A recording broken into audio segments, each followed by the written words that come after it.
Welcome back to another video. And जैसा कि आप लोगों को पता है कि आपका अब एक ही एग्जाम बचा है जो कि इंजीनियरिंग ग्राफिक्स का है। एंड ये one of the toughest exam होने वाला है आपका, क्योंकि देखो M2 हो गया, M1 हो गया, B ट्रिपल हो गया, एंड सारे सब्जेक्ट्स हो गए आपके, ठीक है, बैक वाले हो गई और ये सब और ये इंजीनियरिंग ग्राफिक्स जो है ये मतलब सब्जी बोल सकते हो, इजी बोल सकते हो, बट जिसको क्वेश्चन समझ में आ गया उसके लिए तो भाई इजी है, बट जिसको क्वेश्चन समझ में नहीं आया आया तो उसके लिए क्या। तो मैं तो आप लोगों के लिए टिप्स एंड ट्रिक्स एंड सारी चीजें उस वीडियो लाया हूँ उसी के लिए। तो सबसे पहले मैं बता दे रहा हूँ कि चैनल को सब्सक्राइब कर लीजिएगा, वीडियो को लाइक कर लीजिएगा। एंड अगर आप व्हाट्सएप चैनल पे ज्वाइन नहीं है तो please engineering boys WhatsApp channel पे ज्वाइन हो।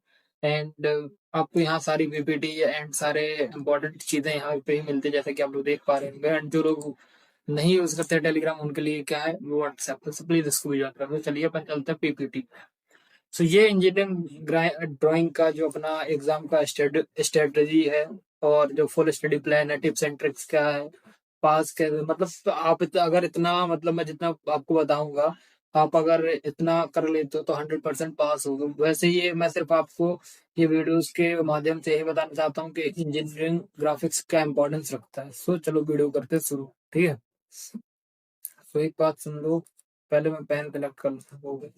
तो देखो 4 तारीख को पेपर है, ठीक है। सबसे पहले देखो सब्जेक्ट का ओवरव्यू क्या है भाई। सब्जेक्ट का ओवरव्यू ये है कि सब्जेक्ट का नेम क्या है, इंजीनियरिंग ड्राइंग है, ग्राफिक्स बोल सकते हो। टाइप क्या है, प्रैक्टिकल भी होता है और थ्योरी भी होता है। प्रैक्टिकल तो इजी होता है बट क्या रहता है, थ्योरी थोड़ा सा टफ रहता है।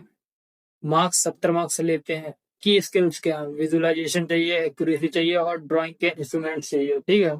इम्पोर्टेंस का foundation for design and mechanical civil etc, ठीक है। तो हमें इम्पोर्टेंस पे तो नहीं जाना है, बट आप क्या बोल सकते हो कि मतलब foundation for design mechanical civil से, ठीक है।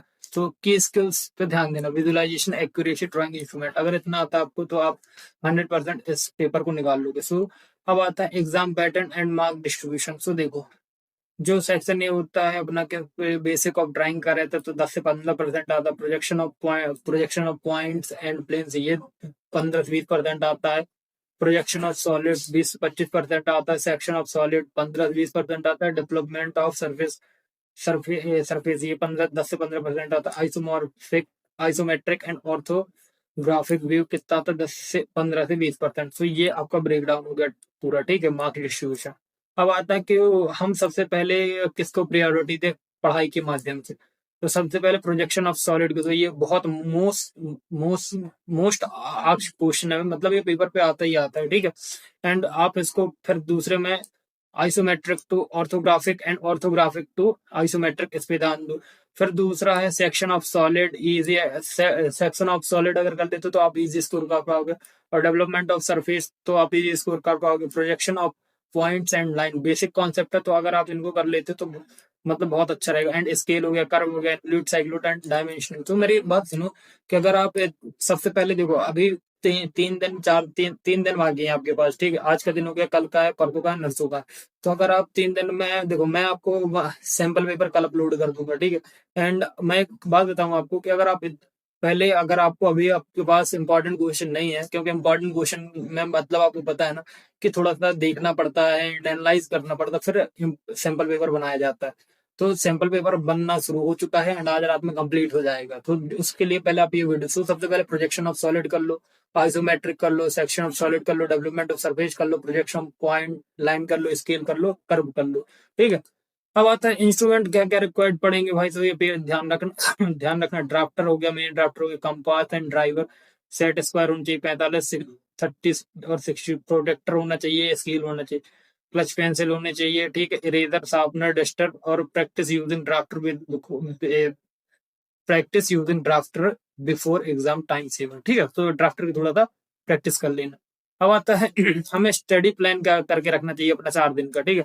तो देखो डे 1 सबसे पहले बेसिक में स्केल, कर्व, लाइन ये सबके प्रैक्टिस करो, 4 4 डायग्राम, ठीक है।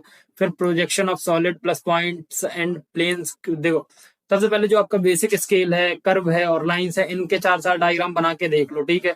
डे 2 में क्या करो, projection of solid plus point and lines के प्रैक्टिस करो 5 डायग्राम। फिर थर्ड पे क्या आता है, section of solid plus surface development, इनके 5 क्वेश्चन बना के देख लो जो टफेस्ट पॉइंट जो रिपीटेड हो, ठीक है। Isometric to orthographic plus full revision करो और 4 डायग्राम बना के देखो, ठीक है। एंड टिप्स एंड ट्रिक्स का देखो, जो रिपीटेड क्वेश्चन है वो तो मैं आपको दूंगा ही दूंगा, रिपीटेड डायग्राम जो है वो दूंगा। प्रैक्टिस करो पीवाईक्यू को 2-3 बार। Use light construction line of accuracy, भाई एक्यूरेसी का ध्यान बहुत देना, क्योंकि एक्यूरेसी ही सबसे ज्यादा जरूरी है आपकी इंजीनियरिंग ड्राइंग के एग्जाम में। एक डायग्राम में देखो तो मैक्सिमम 30 मिनट दो। लेवल घर में देने की बात कर रहा हूं मैं, एक डायग्राम को 30 मिनट से कम मत दो, ठीक है। Level everything, get mark for nearest, देखो सब कुछ लेवल करो, मतलब उसका चाहे मतलब आपका स्केल हो, चाहे आपका जो मतलब वो है ना की पॉइंट, जैसे आपका डिस्टेंस दिया गया कि किलोमीटर मीटर, ये सब लेवल करो। इसके थ्योरी को बिल्कुल स्किप मत करना, राइट एटलीस्ट 2 और 3 क्वेश्चन, मतलब थ्योरी को बिल्कुल मत करना। Draw clean and NEET diagram for first impression method matter, तो मैंने आपको जैसा कि सारे पेपर में बताया कि वे ऑफ प्रेजेंटेशन मैटर करता, तो वही यहाँ पे लिखा हुआ है। तो प्लीज आप लोग क्लीन एंड ड्रॉ करना, जो डायग्राम होंगे बहुत अच्छे तरीके से साफ सुथरा ईडी का कॉपी रखना, क्योंकि ईडी का कॉपर अगर कॉपी आपने अगर मतलब पेंसिल चलाई एंड रबड़ चलाई तो फिर प्रॉब्लम आ सकती है। प्रीवियस ईयर क्वेश्चन में इंपॉर्टेंट क्या है, देखो isometric view of given orthographic diagram, projection of cylinder, square of pyramid, hexagonal prism, section of cone cut by vertical plane, development of surface and frustum of cone, involute of circle of radius 20 mm। तो भाई ये तो मैंने आपको 5 question ऐसे ही मैंने PYQ से उठा दिए हैं, तो प्लीज इनको भी देख लेना। एंड मैं आपको, आप टेंशन मत लो, आज वीडियोस प्रिपेयर होंगी एंड आपको कल वीडियो मिल जाएंगे, पीवाईक्यूज आपको नोट्स सारी चीजें मिल जाएंगी, ठीक है। एग्जाम डे का स्ट्रेटेजी सुन लो, आप अपने सभी इंस्ट्रूमेंट लेके जाइएगा, किसी को दीजिएगा नहीं, क्योंकि आपका ज्यादा जरूरी है। एग्जाम सेंटर के पहले 30 मिनट पहुंच जाना एंड थोड़ा सा प्रैक्टिस कर लेना, देख लेना। Start with easiest diagram, first easiest diagram से स्टार्ट करना, थ्योरी को भी लिखना और रीचेक करना dimension and need test before submission. तो भाई रीचेक कर लेना एक बार, डायमेंशन आपने सही रखे हैं नहीं रखे। Final day motivation, drawing is not just about lines, it is about accuracy, patience and practice. तो देखो जो ड्राइंग है वो मतलब जो ड्राइंग है वो लाइंस के लिए नहीं जानी जाती, ये जानी जाती है आपका एक्यूरेसी, कितना आपने एक्यूरेट डायग्राम बनाया, पेशेंस क्या है, प्रैक्टिस क्या, तो इस चीज के लिए जानी जाती है। प्रैक्टिस आप करना कम से कम 20 से 25 डायग्राम एग्जाम के पहले। Stay calm and confidence, M करो पास होने का और 50+ मार्क्स। तो बाकी आपके पास भैया है ही है एंड सैंपल पेपर सून। तो बाकी अगर ये वीडियो हेल्पफुल लगा हो तो please do like, subscribe and share. मिलते हैं एक सैंपल पेपर के साथ, विथ नोट्स के साथ, एंड मैं कुछ और अच्छी चीजें भी लाने वाला हूँ। थैंक